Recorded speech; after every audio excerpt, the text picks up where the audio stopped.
Hi friends, welcome to Shamees kitchen. എല്ലാവർക്കും സുഖമാണല്ലോ.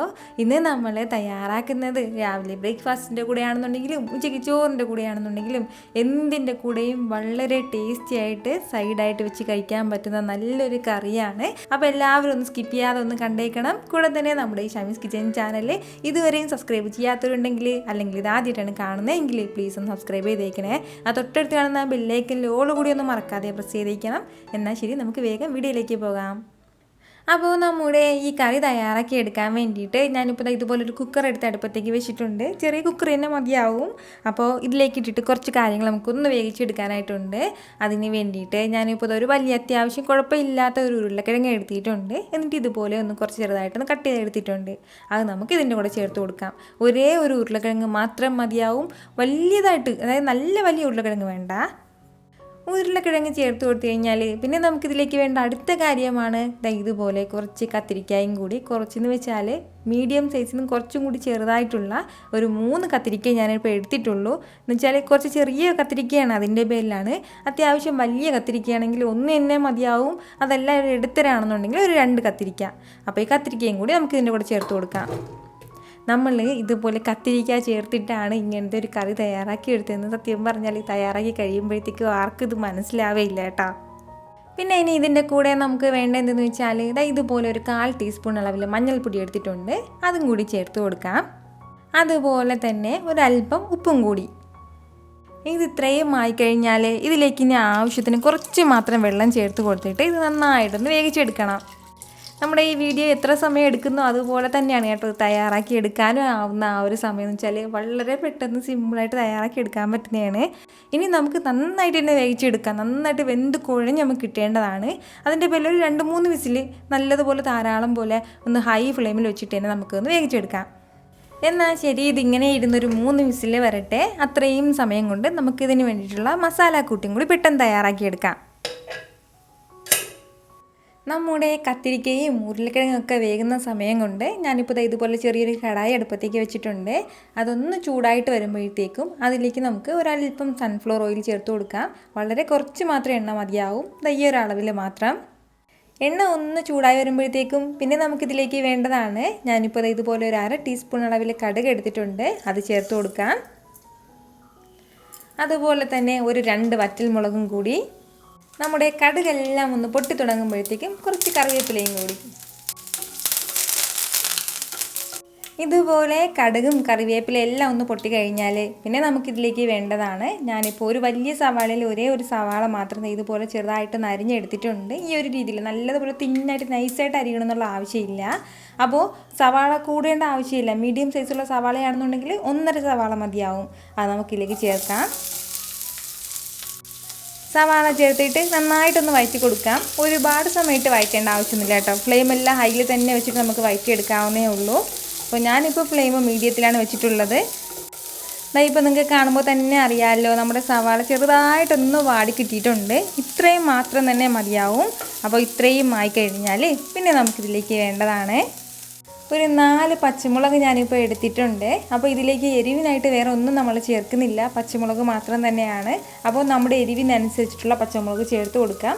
അപ്പോൾ ഇത്തിരി എരിവ് കുറവുള്ള പച്ചമുളകാണ്, അതിൻ്റെ പേരിലാണ് 4 എടുത്തിട്ടുള്ളത്. അതുപോലെ തന്നെ പിന്നെ നമുക്കിതിലേക്ക് വേണ്ടതാണ് തക്കാളിയും കൂടി. ഒരു 2 വലിയ തക്കാളി എടുത്തിട്ടുണ്ട്. തക്കാളിയുടെ അളവ് അങ്ങനെ കുറയ്ക്കാൻ വേണ്ടി നിൽക്കേ വേണ്ട. അത്യാവശ്യം വലിയ തക്കാളി ആണെങ്കിൽ 2 എണ്ണം, അല്ല ഒരു മീഡിയം സൈസ് ആണെന്നുണ്ടെങ്കിൽ 3 തക്കാളി വരെ. കാരണം ഇതിൻ്റെ പുളിപ്പ് കൊണ്ടാണ് നമ്മുടെ ഈ കറിക്ക് സ്പെഷ്യൽ ടേസ്റ്റ് തന്നെ കൊടുക്കുന്നത്. അപ്പോൾ പറഞ്ഞു മറക്കണ്ട, തക്കാളിയുടെ അളവ് കുറയ്ക്കാൻ നിൽക്കരുത്. ഞാനിപ്പോൾ ഇതുപോലെ ഈ ഒരു അളവിലാണ് തക്കാളി ഇതിലേക്ക് ചേർത്ത് കൊടുത്തിട്ടുള്ളത്. തക്കാളിയും ചേർത്ത് കൊടുത്തതിന് ശേഷം വീണ്ടും നന്നായിട്ട് നമുക്ക് ഒന്ന് വഴറ്റി കൊടുക്കാം. ഏകദേശം 1 മിനിറ്റോളം ആയിട്ടുണ്ട് നമ്മളിത് വഴറ്റാൻ തുടങ്ങിയിട്ട്. നമ്മുടെ തക്കാളിയൊക്കെ ചെറുതായിട്ട് ഇങ്ങനെ കുഴഞ്ഞു തുടങ്ങിയിട്ടുണ്ട്. അപ്പോൾ ഇത്രയും ആയിക്കഴിഞ്ഞാൽ പിന്നെ നമുക്കിതിലേക്ക് ആവശ്യത്തിനുള്ള മസാലയും കൂടി ചേർത്ത് കൊടുക്കാം. വലിയ രീതിയിലുള്ള മസാലകളൊന്നും നമുക്ക് ഇതിലേക്ക് ആവശ്യമായിട്ടില്ല. ഇതുപോലെ 1 ടീസ്പൂൺ അളവിൽ മല്ലിപ്പൊടി ചേർക്കുകയാണ്. അതുപോലെ തന്നെ ഒരു 1/4 ടീസ്പൂൺ അളവിൽ പെരുംജീരകം പൊടിച്ചതും കൂടി. അതേ അളവിൽ തന്നെ ഒരു 1/4 ടീസ്പൂൺ അളവിൽ ചെറിയ ജീരകം പൊടിച്ചതും കൂടി നമുക്ക് ആവശ്യമായിട്ടുണ്ട്.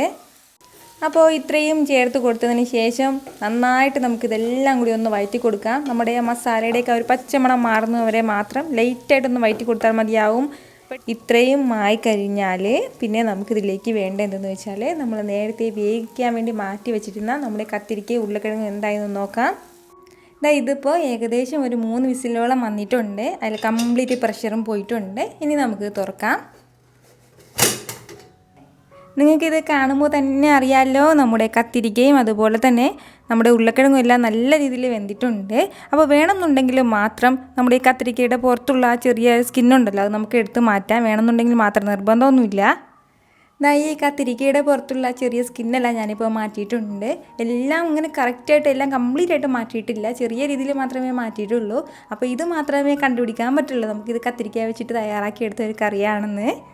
അതിന് ശേഷം പിന്നെ എന്ത് വേണമെന്ന് വെച്ചാൽ ഇതുപോലെ എന്തെങ്കിലും ഒരു സ്മാഷറുണ്ട്, ഇത് നന്നായിട്ടൊന്ന് ഉടച്ചു കൊടുക്കണം. നല്ലതുപോലെ ഇങ്ങനെ പേസ്റ്റ് പോലെ ആകാൻ വേണ്ടി നിൽക്കേണ്ട, ചെറിയ രീതിയിൽ മാത്രം ഇതുപോലെ ഒന്ന് പ്രസ് ചെയ്ത് കൊടുത്താൽ മതിയാവും. ഈ ഒരു രീതിയിൽ ഞാനിപ്പോൾ ഇതെല്ലാം നന്നായിട്ടൊന്ന് ഉടച്ചെടുത്തിട്ടുണ്ട്. അപ്പോൾ ഇത്രയും ആയിക്കഴിഞ്ഞാൽ ഇനി ഇതേ ചൂടോടുകൂടി തന്നെ, ഈ വെള്ളം നമ്മൾ കളയരുത്, ഇതോടുകൂടി തന്നെ നമ്മുടെ മസാലയിലേക്ക് ഇത് ഒഴിച്ചു കൊടുക്കാം. നമ്മളിതിലേക്ക് അധികം മസാലകളൊന്നും ചേർത്തിട്ടില്ല, പക്ഷേ ഇതിൻ്റെ ടേസ്റ്റ് ഉണ്ടല്ലോ, അത് നമുക്ക് പറഞ്ഞറിയിക്കാൻ പറ്റില്ല.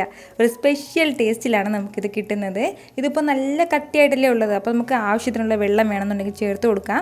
ഞാനിപ്പോൾ ഇതിലേക്ക് കുറച്ച് വെള്ളം കൂടി ചേർക്കുകയാണ്.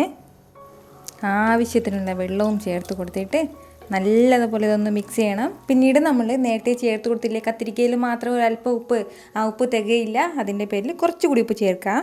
ഇത്രയും ആയിക്കഴിഞ്ഞാൽ പിന്നെ നമുക്കിതിലേക്ക് വേണ്ട എന്തെന്ന് വെച്ചാൽ ഇതുപോലെ ചെറിയോണ്ടൊരു പീസ് അളവിൽ ശർക്കരയും കൂടിയാണ്. ഈ ശർക്കര നമുക്ക് വേണമെന്നുണ്ടെങ്കിൽ ചേർക്കാം, വേണമെങ്കിൽ ചേർക്കേണ്ട, പ്രശ്നമൊന്നുമില്ല. പക്ഷേ ശർക്കര ചേർക്കുമ്പോഴത്തേക്കും ഈ പുളിയും എരിവും ഒക്കെ നല്ല കറക്റ്റായിട്ട് ബാലൻസ് ആവും. അപ്പോൾ എനിക്ക് ഏറ്റവും കൂടുതൽ ഇഷ്ടപ്പെട്ടിട്ടുള്ളത് ഇതുപോലെ ശർക്കര ചേർക്കുമ്പോഴാണ്. അപ്പോൾ അതിൻ്റെ പേരിലാണ് ഒരു ചെറിയൊരു പീസ് അളവിൽ ശർക്കരയും കൂടി ചേർത്തിട്ടുള്ളത്. ഇനി നമുക്ക് വേണ്ട എന്തെന്ന് വെച്ചാൽ ഇതൊന്ന് അടച്ച് വെക്കണം. ഏകദേശം ഒരു 1.5 മിനിറ്റ് വരെ ഒരു മീഡിയം ഫ്ലെയിമിൽ ഇരുന്നിട്ട് ഇത് നല്ലതുപോലെ ഒന്ന് തിളച്ചിട്ട് വരട്ടെ. ഇതിപ്പോൾ ഏകദേശം 1 മിനിറ്റോളം കഴിഞ്ഞിട്ടുണ്ട് തിളയ്ക്കാൻ തുടങ്ങിയിട്ട്. ഇനി നമുക്കിത് തുറന്ന് നോക്കാം. ഒരു പ്രത്യേക മണം തന്നെ ഇപ്പോൾ വരുന്നുണ്ട്. ഇനി നമുക്ക് ലാസ്റ്റിലായിട്ട് സെർവ് ചെയ്യുന്നതിന് മുമ്പ് ചേർക്കേണ്ടതെന്ന് വെച്ചാൽ കുറച്ച് മല്ലിയിലയും കൂടിയാണ്. മല്ലിയിലയാണ് ഇതിൻ്റെ ഒരു ഹൈലൈറ്റ് എന്ന് പറയുന്നത്. അതിൻ്റെ കറക്റ്റ് ആ ഒരു ഫ്ലേവറൊക്കെ കൊടുക്കുന്നത് ഈ മല്ലിയിലയാണ്. നമ്മുടെ ഇഷ്ടത്തിനനുസരിച്ചിട്ട് നമുക്ക് മല്ലിയില ചേർക്കാവുന്നേ ഉള്ളൂ. അതിനുശേഷം ഇതെല്ലാം കൂടി ചേർത്തിട്ട് നന്നായിട്ടൊന്ന് മിക്സ് ചെയ്യണം.